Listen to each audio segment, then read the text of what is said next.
Assalamualaikum warahmatullahi wabarakatuh. Waalaikumsalam warahmatullahi wabarakatuh. Yang terhormat Bapak Kepala Sekolah dan Ibu PLH SMK Mulia Hati Insani, yang terhormat para wakil kepala sekolah SMK Mulia Hati Insani, yang saya hormati Bapak Ibu guru beserta staf tata usaha SMK Mulia Hati Insani. Pertama-tama marilah kita panjatkan puji syukur kepada Allah Subhanahu wa taala atas rahmatnya, atas hidayah dan inayahnya. Hari ini kita dapat berkumpul dalam acara diseminasi budaya positif aksi nyata calon guru penggerak angkatan 9. Salawat dan salam semoga selalu tercurahkan kepada baginda alam yakni Habibina wa Syafi'ina wa Maulana Muhammad sallallahu alaihi wasallam, kepada keluarganya, para sahabatnya, serta kita selaku umatnya. Pertama, saya ucapkan kepada pihak sekolah terima kasih yang sebesar-besarnya selalu mensupport dalam kegiatan saya ini, beserta Bapak dan Ibu, terima kasih telah meluangkan waktunya. Perkenalkan, nama saya Siti Mayati SPDI, saya CGP Angkatan 9 dari SMK Mulia Hati Insani, Waringgunung. Baik Bapak dan Ibu, hari ini saya akan memaparkan tentang budaya positif. Ya, coba Bapak Ibu ada yang tahu apa itu budaya positif? Selanjutnya Pak Dimas, apa itu budaya positif? Iya, perwujudan. Saya Bu. Ya, silakan Ibu EN.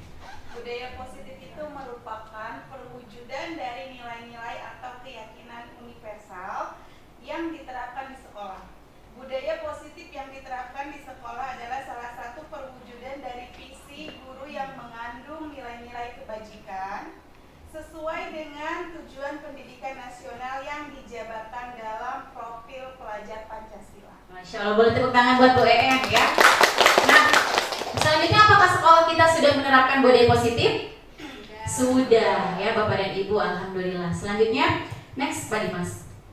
Nah, di sini ada konsep inti budaya positif Bapak dan Ibu. Yang pertama adalah perubahan paradigma belajar, kemudian ada disiplin positif, kemudian kebutuhan dasar manusia, nilai-nilai kebajikan, ada motivasi perilaku, posisi kontrol guru, keyakinan kelas, dan segitiga restitusi. Next. Nah, kemudian pembelajaran dengan paradigma baru, bahwasanya sekarang kita sudah menggunakan kurikulum baru, yaitu kurikulum 2000, kurikulum Merdeka. Ya, jadi Bapak dan Ibu masih semangat ya, masih fokus, malah yang ininya tadi ngetes aja sebetulnya ya Bapak dan Ibunya. Oke. Nah, pembelajaran dengan paradigma baru merupakan pembelajaran yang dirancang berdasarkan prinsip pembelajaran berdiferensiasi, ya, sehingga para peserta didik belajar sesuai dengan kebutuhannya, berdasarkan tahap perkembangan sesuai teori psikologi modern, mewujudkan profil pelajar Pancasila. Apa saja Bapak dan Ibu profil pelajar Pancasila? Mandiri, kemudian apa lagi? Yang pertama dulu, beriman dan bertakwa kepada Tuhan Yang Maha Esa dan berakhlak mulia. Yang kedua adalah berkebinekaan global. Yang ketiga, bergotong royong. Yang keempat, kreatif. Yang kelima, bernalar kritis. Yang keenam adalah mandiri. Ini adalah paradigma yang harus diwujudkan dalam kurikulum Merdeka. Ya. Selanjutnya adalah miskonsepsi tentang teori kontrol. Nah, di sini ada ilustrasi guru mengontrol murid. Kemudian ada ilustrasi bahwa semua penguatan positif, efektif, dan bermanfaat. Kemudian ada ilustrasi bahwa kritik dan membuat rasa bersalah mampu menguatkan karakter. Yang selanjutnya adalah ilusi bahwa orang dewasa berhak memaksa. Coba Bapak dan Ibu diurutkan dulu, mana dulu nih yang harus kita lakukan. Yang pertama yang mana? Yang miskonsepsi tentang teori kontrol. Yang mana? Yang ilustrasi guru mengontrol murid. Kemudian yang ilusi bahwa orang dewasa berhak memaksa. Boleh nggak orang dewasa memaksa? Tidak boleh, ya, bahwa guru pun kita harus selalu menuntun anak murid kita, tidak boleh memaksakan kehendak kita. Kita maunya A, anak buah kita harus A. Tidak bisa, karena tadi setiap orang itu mempunyai karakteristik yang berbeda ya. Nah, kemudian ilusi bahwa kritik dan dapat membuat rasa bersalah mampu menguatkan karakter. Ya, jadi ada di situ ya, bisa. Kemudian ilusi bahwa semua penguatan positif efektif dan bermanfaat. Betul nggak Bapak Ibu? Betul ya. Next. Nah, yang selanjutnya ada stimulus respon dan perbedaannya dengan teori kontrol. Realitas kebutuhan kita sama, stimulus respon, kemudian realitas kebutuhan kita berbeda. Betul nggak kebutuhan kita berbeda? Betul ya. Kemudian semua orang melihat hal yang sama. Setiap orang memiliki gambaran yang berbeda. Betul nggak? Betul. Betul ya. Kita mencoba mengubah orang agar berpandangan sama dengan kita di stimulus respon. Kemudian di teori kontrolnya kita berusaha memahami pandangan orang lain tentang dunia. Yang mana yang betul Bapak Ibu? Kita memahami pandangan orang lain tentang dunia. Kemudian perilaku buruk dilihat sebagai suatu kesalahan. Ya, betul nggak? Betul nggak? Betul? Ya, kadang-kadang orang kan melihatnya kesalahan itu fatal gitu ya. Padahal di teori kontrol semua perilaku itu memiliki tujuan. Bahkan murid kita pun yang melakukan kesalahan itu pasti ada alasannya, ada tujuannya. Ya, kebutuhan dasar apa sih sebetulnya belum mereka penuhi gitu. Ya, kemudian selanjutnya orang lain bisa mengontrol saya. Kemudian hanya Anda yang bisa mengontrol diri Anda. Yang mana nih, Bapak Ibu? Yang mana? Yang hanya Anda yang bisa mengontrol diri Anda ya. Kemudian saya bisa mengontrol orang lain, Anda tidak bisa mengontrol orang lain. Kita nggak bisa mengendalikan orang lain ya Bapak Ibu ya. Kemudian pemaksaan ada pada saat bujukan gagal. Nah, yang harus dilakukan adalah berkolaborasi ya, dan konsensus menciptakan pilihan-pilihan baru. Next. Nah, selanjutnya tadi ya, kata disiplin itu berasal dari kata disiplina yang artinya belajar. Disiplin mengacu pada disiplin diri yang memiliki tanggung jawab terhadap apa yang dilakukannya berdasarkan nilai-nilai yang diyakini. Nah, kemudian disiplin positif itu suatu pendekatan untuk menerapkan disiplin dari dalam diri anak tanpa hukuman dan hadiah. Disiplin positif perlu diterapkan baik dalam lingkungan keluarga maupun lingkungan sekolah. Ya, selanjutnya, nah sebagai pendidik tujuan kita adalah menciptakan peserta didik yang memiliki disiplin diri sehingga mereka berperilaku mengacu kepada nilai-nilai kebijakan universal dan memiliki motivasi intrinsik dalam perubahan perilaku ke arah yang lebih baik. Ya, tentu saja disiplin positif itu tujuannya adalah baik dan untuk mendisiplinkan murid. Ya, selanjutnya.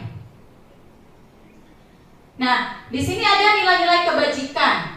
Ya, sini ada profil pelajar Pancasila, di situ ada IBO Primary Years dan keterampilan hidup atau life skill.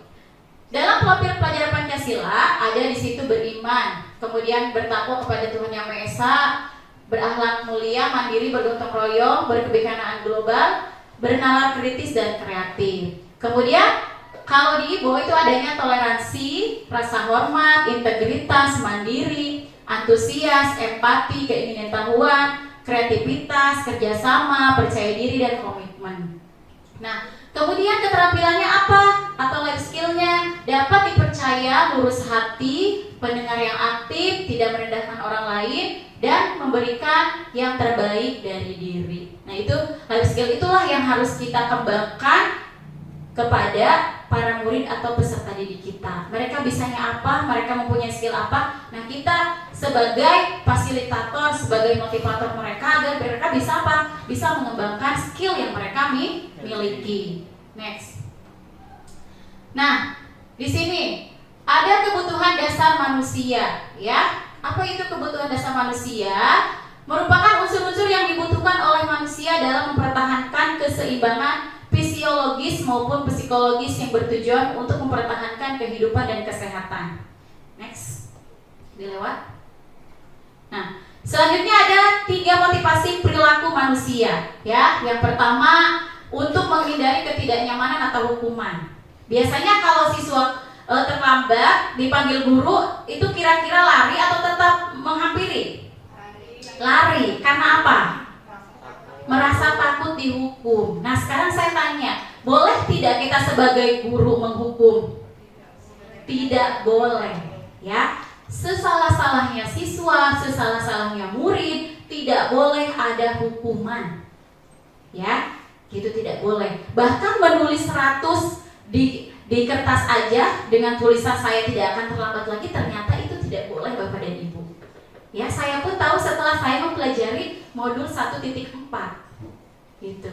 Ya, bahwa saya merasa saya banyak salah nih ke anak murid saya gitu. Banyak salahnya, ya. Karena selama ini salahnya kita adalah selalu merasa paling benar. Dan murid itu adalah orang yang paling salah. Ternyata kita juga salah gitu ya. Mari kita perbaiki setelah kita mempelajari disiplin positif ini ya. Nah, kemudian untuk mendapatkan imbalan atau penghargaan dari orang lain. Biasanya Bapak Ibu kalau di kelas menemukan siswa yang caper nggak?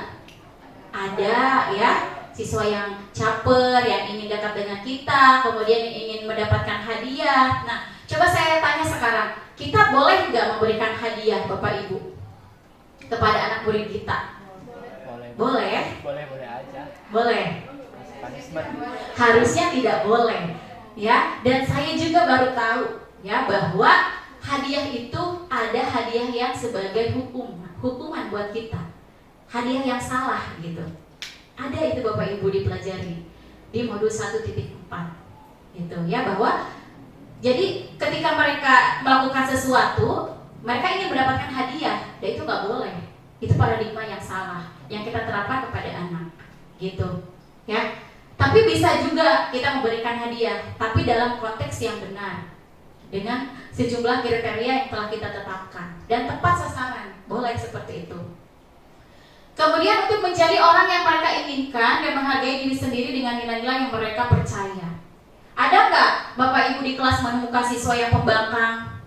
Ada ya. Suruh potong rambut, banyak alasan ya. Kemudian suruh datang tepat waktu, banyak alasan. Suruh masukin baju juga banyak alasan sekali gitu. Karena mereka meyakini bahwa apa yang mereka lakukan itu sudah benar gitu. Saya nih gitu ya, bahwa saya adalah si A misalkan gitu. Jadi meyakini sekali bahwa mereka itu adalah orang yang benar. Kita tetap yakin dengan kebenaran kita ya, siswa pun sama. Nah, caranya bagaimana? Kita harus dekati ya. Kemudian kita memakai segitiga restitusi, nanti kita bahas di slide berikutnya. Next Pak Dimas. Nah, Bapak dan Ibu, sebelum melihat ini, hukuman dan konsekuensi berbeda atau sama? Beda atau sama? Berbeda ya. Kalau hukuman itu adalah tentang mengendalikan seorang anak, merubah pola pikir anak tentang dirinya sendiri, dan memberikan hukuman membuat anak akan merasa bersalah, ataupun sebaliknya, anak akan merasa bahwa orang tuanya tidak sayang lagi dengannya. Ya, biasanya kan kita kalau memberikan hukuman ke anak, guru A mah galak, bener gak? Guru B mah baik gitu. Jadi konteks baik anak itu kan guru yang tidak pernah menghukum gitu ya. Jadi memang benar bahwa hukuman itu tidak boleh. Nah, mulai dari hari ini ya dan seterusnya kita berusaha hanya memberikan konsekuensi kepada mereka. Nah, bedanya apa? Konsekuensi itu fokus pada mengajarkan anak bagaimana bertingkah laku lebih baik untuk kedepannya. Dengan memberikan konsekuensi pada anak, mereka bisa membedakan mana tindakan yang baik dan mana tindakan yang buruk gitu. Misal seperti ini, kamu kenapa nak memakai sepatu putih?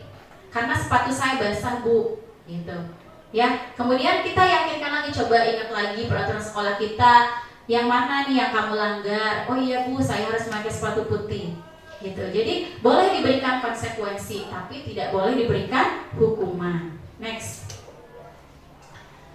Nah, selanjutnya ada 5 posisi kontrol. Nah, kita sebagai pendidik itu ada 5 posisi yang harus kita tahu Bapak dan Ibu. Yang pertama, posisi kontrol sebagai penghukum. Ya, sebagai penghukum yang tadi, misalkan anak tidak upacara gitu ya, suruh menghadap hormat yang bendera selama berapa jam, itu posisi penghukum. Kemudian ketika tidak memakai topi, suruh push up dan lain sebagainya gitu ya, itu sebagai posisi penghukum. Nah, bisa menggunakan hukuman fisik ataupun verbal. Hukuman fisik yang tadi kayak push up gitu ya. Kalau verbal itu dengan ada suara yang tinggi, marah. Misalkan, kenapa kamu datang ke siang terus? Misalkan, itu secara verbal, secara ucapan gitu. Nah, kemudian yang kedua adalah posisi kontrol membuat orang merasa bersalah. Ya, biasanya guru akan bersuara lebih lembut.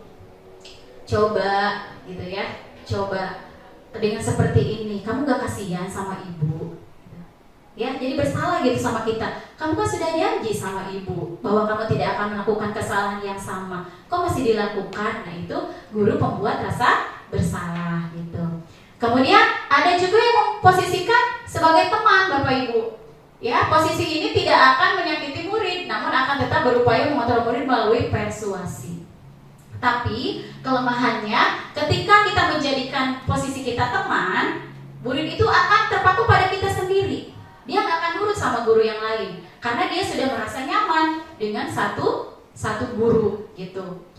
Kemudian yang keempat sebagai motivator, memonitor atau mengawasi gitu, mengawasi murid, tingkah laku murid gitu ya, kemudian memberikan semangat. Tapi itu juga masih ada kelemahannya. Nah, ini yang terakhir adalah posisi manajer. Nah, ini yang sangat dianjurkan untuk kita sebagai pendidik, yaitu kita harus memiliki posisi manajer. Nah, respon yang menunjukkan tanggung jawab guru dalam posisi terakhir, posisi mentor di mana guru berbuat sesuatu bersama dengan murid, mempersilahkan murid mempertanggungjawabkan perilakunya, mendukung agar dapat menemukan solusi atas permasalahannya sendiri. Nah, kita memposisikan sebagai manajer. Nah, saya juga masih belajar, Bapak dan Ibu masih belajar memposisikan diri saya sebagai manajer gitu. Nanti dibahas di slide berikutnya ya. Next Pak Dimas. Nah, di sini ada contoh penerapan 5 kontrol guru. Nah, di sini siswa tidak memakai atribut lengkap saat upacara. Kalau penghukum, hormat pada bendera 1 jam. Kemudian kalau pembuat rasa bersalah, berapa kali Bapak dan Ibu harus memberitahu kamu selalu saja mengecewakan Bapak Ibu gitu ya, dengan kalimat yang seperti itu. Next. Nah, kemudian ada contohnya, siswa tidak memakai atribut lengkap saat upacara. Ini posisi manajer. Perkataannya bisa seperti ini kalimatnya. Apakah kamu tahu kesalahanmu? Kira-kira bagaimana kamu memperbaiki kesalahanmu gitu, dengan nada yang lembut, kemudian kata-kata yang bijak gitu. Ya, bisa nggak Bapak Ibu menerapkan itu? Bisa ya, pasti bisa. Kita semuanya belajar ya. Selanjutnya, nah di sini ada posisi kontrol. Apakah aku saya kecewa sekali dengan kamu? Apa ini? Posisi kontrol apa ini Bapak Ibu? Saya kecewa sekali dengan kamu. Apa? Pembuat rasa bersalah atau penghukum? Pembuat rasa bersalah. Kemudian yang kedua, next Pak Dimas. Kamu tidak pernah benar melakukannya. Penghukum ya. Kemudian next. Apa rencanamu untuk menyelesaikan masalah ini? Manajer ya. Selanjutnya, ayolah lakukan demi Bapak atau Ibu ya. Hah? Apa? Monitor. Teman. Ayo lakukan demi Bapak dan Ibu. Teman ya. Selanjutnya, nah di sini Bapak dan Ibu, coba sekarang saya ingin bertanya, ketika kita memulai pembelajaran di tahun ajaran baru, siapa di antara Bapak dan Ibu yang sudah membuat kesepakatan atau keyakinan kelas? Ada nggak? Ada. Perjanjian. Ya, contohnya bagaimana? Ya, kontrak belajar. Contohnya satu apa? Kehadirannya harus lengkap ya. Kemudian apa lagi? Tidak datang terlambat. Apa lagi? Ya, ada kesepakatan gitu ya Bu ya, gitu. Kemudian apa lagi?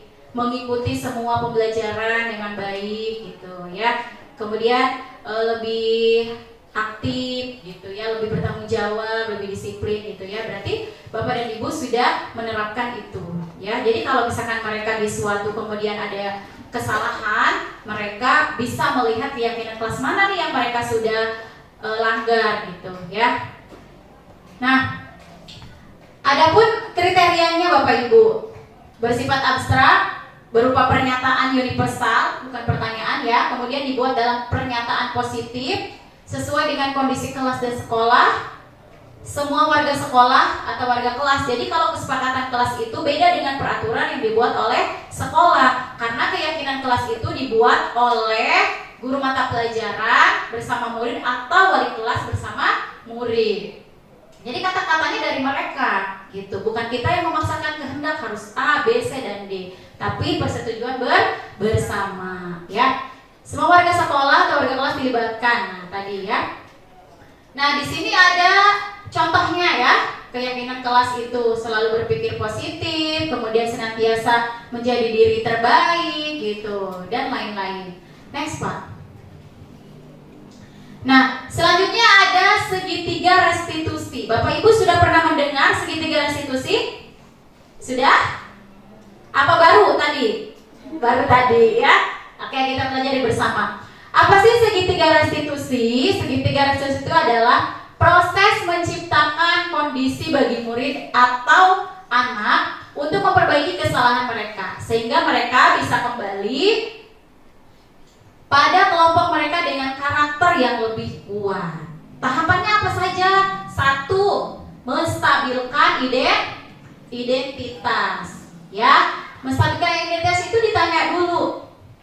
Ya, kamu misalkan ibu lihat kamu masih terlambat saja ke sekolah. Apa kendalanya? Nah, itu menstabilkan identitas. Kemudian validasi tindakan yang salah. Kamu tentunya punya alasan melakukan itu, gitu ya. Kemudian yang ketiga, menanyakan keyakinan. Nah, contohnya keyakinan kelas apa yang telah kita sepakati, atau apa yang kamu langgar, kemudian apa yang harus kamu perbaiki, gitu ya. Itu adalah tentang menanyakan keyakinan. Nah, ini yang harus kita jalankan Bapak dan Ibu dalam mendidik anak-anak kita, gitu. Bahwasanya ketika murid melakukan kesalahan, kita cara menyelesaikannya harus menggunakan segitiga restitusi. Coba saya tanya satu kali lagi. Tahapannya apa saja Bapak dan Ibu? 1. Menstabilkan identitas.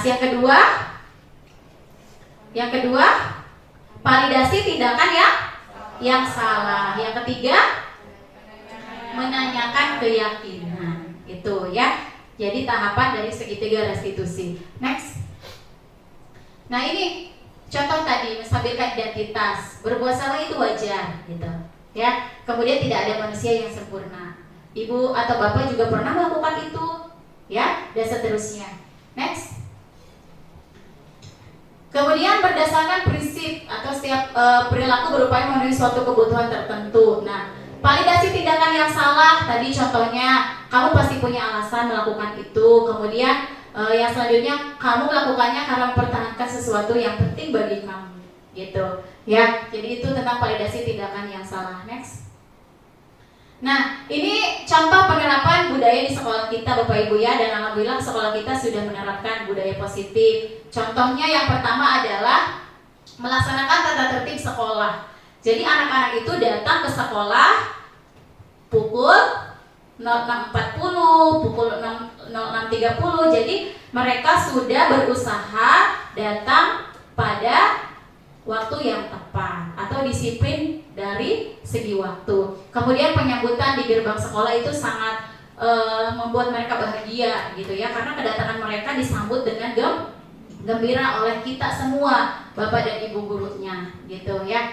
Kemudian mencintai kebersihan dan lingkungan, misalkan kita ada bersih-bersih toilet, kemudian jungsi, gitu kan. Alhamdulillah sekolah kita sudah menerapkan itu, gitu. Next. Nah, kemudian ada kejujuran, ya. Ada kejujuran itu anak-anak kita jujur, gitu, misalkan tidak mengambil sesuatu yang bukan haknya, kemudian belanja sesuai dengan uangnya, mengambilnya, gitu ya, tidak bohong, gitu, tidak curang. Nah, kemudian ada yang religius. Alhamdulillah kita sudah suka melaksanakan sholat Jumat setiap minggu, gitu ya. Kemudian Bapak dan Ibu guru setiap memulai pembelajaran itu ada Asmaul Husna ya. Kemudian ada pembacaan surat pendek, ada doa doa-doa gitu. Alhamdulillah itu menumbuhkan jiwa religius. Kemudian kita juga ada pengajian rutin ya 1 bulan 1 kali. Kemudian ada pembinaan dari Rohis gitu ya. Kemudian ada pembelajaran dakwahnya juga gitu. Alhamdulillah kita sudah menerapkan itu. Next. Nah ini ada kepedulian ya. Ini ketika terjadi musibah baik dari siswa ataupun dari guru, alhamdulillah kita selalu peduli Bapak dan Ibu ya. Jadi itu yang harus kita usung bersama, bahwa kepedulian itu adalah nomor 1 untuk meringankan beban teman kita atau saudara kita atau anak-anak kita gitu ya. Nah kemudian ini adalah sifat toleransi ketika seorang siswa lupa membawa tugas gitu ya, diberikan tugas yang lain untuk melengkapi gitu. Kemudian sikap nasionalis, alhamdulillah kita selalu mengikuti upacara bendera ataupun upacara-upacara hari besar nasional yang lainnya gitu ya. Pada jam 06.40, 06.50 atau pukul 7 itu kita sudah upacara, dan itu salah satunya adalah untuk menumbuhkan sikap nasionalis. Next. Nah yang tadi ini sudah ya, menanyakan keyakinan. Next. Nah ini ada contoh penerapan segitiga restitusi. Contoh kasusnya adalah Abdul Kohar. Ya, Abdul Kohar itu adalah siswa kelas 11 multimedia 1. Jadi kesehariannya siswa yang sering datang terlambat ke sekolah, jadi sudah dipanggil BK, wali kelas gitu ya. Kemudian tidak jerak gitu, sudah menulis perjanjian juga tidak jerak. Nah kemudian saya selaku guru agama memanggil Kohar gitu ya, dengan metode segitiga restitusi. Silahkan diperlihatkan Pak Dimas videonya. Baik Bapak dan Ibu, ini adalah contoh penerapan segitiga restitusi yang saya ambil bersama siswa kita gitu ya, untuk menyelesaikan permasalahan yang ada. Silahkan disaksikan sebentar ya. Kohar, terima kasih ya sudah menemui Ibu. Kamu datang ke sekolah masih terlambat saja. Coba ceritakan sama Ibu, kan latar besarnya apa? Iya Bu, sulit sekali saya untuk bangun pagi karena tidurnya pun larut malam dan suka lupa untuk memberikan alarm. Coba sekarang jujur sama Ibu. Apa faktor kamu bangun kesiangan? Main game. Ada faktor lain selain main game? Ada Bu, malas sekolah karena lebih senang bermain daripada belajar. Nah, untuk itu Ibu memanggil kamu. Ibu ingin mencari solusi atas permasalahan kamu agar kamu datang ke sekolah tepat waktu. Iya. Apakah kamu tahu perbuatan itu tidak baik? Coba ingat kembali mimpi apa yang ingin kamu raih dan kamu wujudkan. Iya tahu Bu, saya bermimpi ingin menjadi pengusaha yang sukses. Masya Allah, luar biasa sekali impian kamu. Coba kalau kelak nanti kamu buka usaha dan kamu sering kesiangan, kira-kira usahanya bisa maju dan berkembang nggak? Tidak Bu. Berarti apa yang harus kamu lakukan? Coba kamu ingat kembali keyakinan kelas kita yang mana yang belum kamu lakukan dan kamu langgar.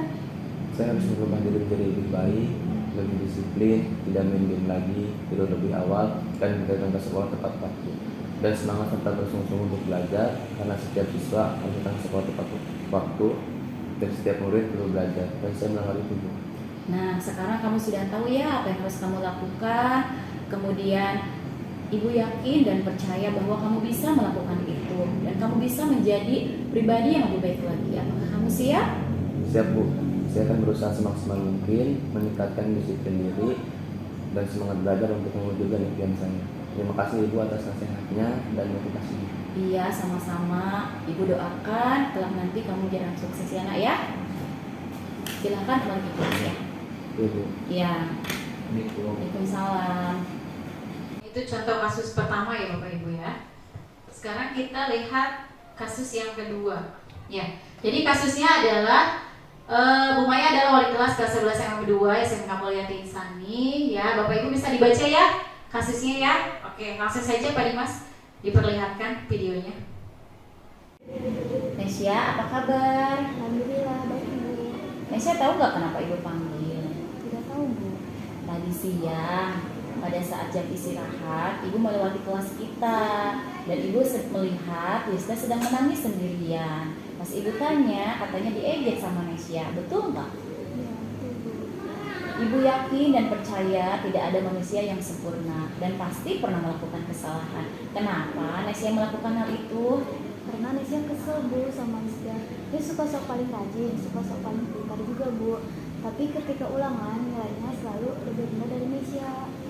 Ibu memahami kesalahan kamu dan bisa melihat rasa bangga dari diri kamu. Tapi ada hal yang jadinya merugikan dan menyakiti hati orang lain. Betul nggak? Betul Bu. Berarti dengan sikap kamu yang seperti itu, keyakinan kelas kita yang mana yang belum kamu tunjukkan, dan apa usaha kamu untuk menunjukkan keyakinan kelas kita itu?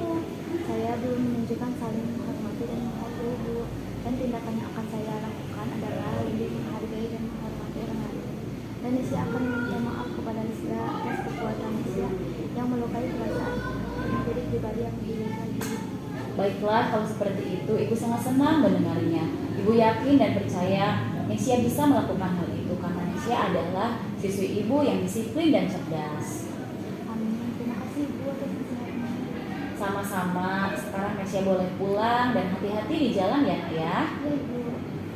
Assalamualaikum Bu. Waalaikumsalam. Nah itu ya Bapak Ibu, ketika terjadi kasus atau permasalahan yang menimpa murid kita gitu, yang murid kita lakukan, maka kita harus menggunakan penyelesaiannya dengan menggunakan segitiga restitusi. Pertama, kita menstabilkan identitas dulu, kemudian validasi tindakan yang salah, dan yang ketiga adalah kita menanyakan keyakinan. Yang mudah-mudahan ketika kita berusaha menerapkan itu gitu, murid kita itu semakin baik, kemudian semakin disiplin dan sesuai dengan harapan kita ya Bapak Ibu ya. Slide berikutnya Pak Dimas. Nggak usah, itu nggak usah apa-apa, jangan, langsung ke penutup aja, nggak usah. Nanti tanggapannya bisa kita lihat bersama di YouTube ya Bapak Ibu ya. Nah, oke. Penutupnya, dalam penerapan program disiplin positif, hendaknya guru memiliki standar kepribadian profesional dan sosial yang baik, di mana guru mampu merefleksi dirinya dalam posisi kontrol yang saat ini bagaimana perjalanan dirinya sebagai among ya atau manajer yang menuntun murid-muridnya menjadi insan yang mandiri, merdeka belajar dan bertanggung jawab. Itu sesuai dengan standar nasional pendidikan. Baik dan Bapak dan Ibu, itu yang dapat saya sampaikan. Silakan, mungkin dari Bapak dan Ibu ada yang ingin bertanya. Silakan. Iya, silakan Bu Deli. Baik, bismillahirrahmanirrahim. Assalamualaikum warahmatullahi wabarakatuh. Ya, izin bertanya. Ya, setelah tadi melihat pemaparan dari Ibu, saya mau bertanya apa saja 5 kebutuhan dasar manusia. Mohon penjelasannya. Terima kasih. Assalamualaikum warahmatullahi wabarakatuh. Waalaikumsalam warahmatullahi wabarakatuh. Masih ada Bapak dan Ibu? Masih ada? Apa sudah cukup 1? Ya. Oke, 5 dasar kebutuhan manusia adalah 1, dasar untuk bertahan hidup. Ya. Jadi kita sebagai manusia pasti berusaha untuk bisa mempertahankan keberlangsungan hidup kita. Gitu ya, kita harus mempunyai apa Bapak Ibu? Pekerjaan, benar gak? Ya, kemudian rumah untuk kita tinggal, gitu ya. Kemudian apalagi kendaraan untuk menopang semua kepentingan kita atau sampai dengan tujuan itu cepat, gitu ya. Jadi pertama adalah bertahan hidup. Kita perlu makan, kita perlu minum, kita perlu tidur, kita perlu istirahat. Dan itu harus kita cari ya, gitu. Nasi itu harus dibeli gitu ya Pak Irpa ya, gitu. Pak Irpa harus semangat jadi supaya bisa bertahan hidup ya. Kemudian yang kedua adalah rasa kasih sayang dan rasa diterima gitu. Pak Irpa sudah ada yang menyayangi belum? Sudah orang tua. Sudah orang tua, alhamdulillah ya. Itu kasih sayang dari orang tua sepanjang hayat ya, tidak akan lekang oleh waktu. Kemudian rasa ingin diterima, dipedulikan, kemudian berbagi, kerjasama, menjadi bagian dari kelompok. Ya, seperti hari ini gitu ya. Terima kasih gitu atas kepedulian Bapak dan Ibu masih hadir untuk menyaksikan aksi nyata yang saya buat gitu. Kemudian penguasaan harga diri, keinginan untuk dianggap, memimpin, berprestasi, diskusi, atau didengar. Nah, jadi ketika kita berpendapat, kita sedih nggak kalau nggak didengar Bapak Ibu?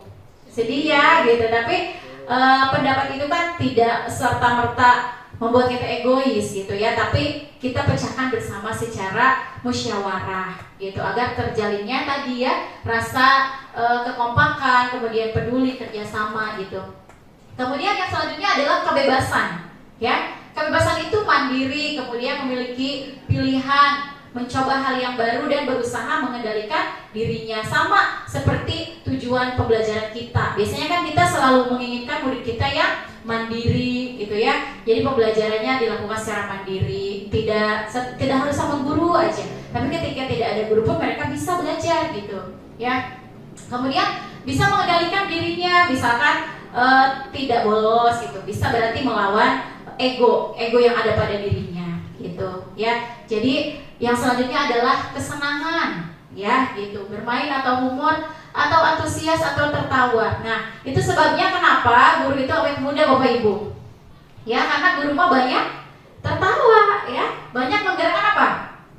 Otot-otot pipi ya, gitu. Tertawa terus, melihat anak tingkah laku di kelas ketika di rumah sedang galau, di rumah sedang pusing. Tapi ketika melihat tingkah laku lucu anak di sekolah, kita bisa terhibur kembali gitu ya. Kadang-kadang di meja guru itu suka senyum-senyum sendiri gitu ya. Nah, ini kan kebutuhan yang harus kita penuhi dari anak-anak kita gitu. Mungkin kita sering menyaksikan anak yang datang terlambat. Berarti ada satu kebutuhan nih yang nggak terpenuhi oleh kita dan oleh orang tuanya di rumah. Nah, berarti kita harus mencari tahu itu gitu. Apa sih kamu tuh kurangnya apa gitu? Kamu tuh butuhnya apa gitu? Kita harus cari tahu ya. Kemudian misalkan ada juga yang inginnya bebas terus itu siswanya, nggak mau dikekang gitu. Tapi bagaimana caranya supaya kita itu bisa membuat anak itu patuh terhadap kita, tapi tidak dengan cara dihukum gitu ya, tidak dengan cara kekerasan, tapi dengan tadi memposisikan diri kita sebagai manajer. Jadi ketika ada satu murid misalkan yang Bapak Ibu Jas itu adalah nakal, itu pasti ada satu kebutuhan yang tidak mereka terpenuhi oleh mereka gitu. Misalkan mereka kurang makan gitu ya. Kalau orang kurang makan kan kayak itu ya, kayak singa ya Bapak Ibu ya. Iya, jadi rada galak gitu ya. Begitupun mungkin anak ya, kadang-kadang kalau kurang makan gitu, perutnya lapar, tidak mau belajar. Itu ya Bu Delia, penjelasan dari 5 dasar kebutuhan manusia. Ada lagi Bapak dan Ibu? Cukup? Cukup ya. Oke, kalau sudah cukup, saya ucapkan terima kasih banyak. Mohon maaf apabila ada kesalahan. Tetap semangat ya, tetap semangat dalam mendidik anak-anak bangsa gitu ya. Terima kasih saya ucapkan sekali lagi kepada Ibu Wakur ya, kemudian para kajur, Bapak Kepala Sekolah yang sangat mendukung gitu ya program CGP ini ya. Semoga di kesempatan yang lain Bapak dan Ibu nanti yang menjelaskan di sini ya, diseminasi nanti gitu ya. Amin ya rabbal alamin. Baik Bapak Ibu, kita akhiri dengan membaca hamdalah bersama. Alhamdulillahirabbil alamin. Terima kasih sekali lagi. Hadanallahu wa iyyakum ajmain. Wassalamualaikum warahmatullahi wabarakatuh. Waalaikumsalam. Boleh tepuk tangan untuk kita semua Bapak Ibu.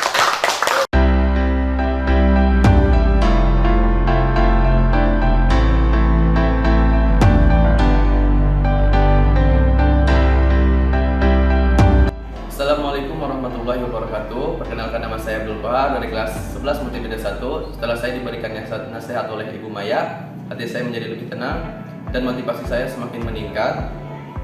Saya berjanji mulai hari ini saya akan menjadi siswa yang lebih disiplin dan datang ke sekolah tepat waktu. Sekian dari saya. Wassalamualaikum warahmatullahi wabarakatuh.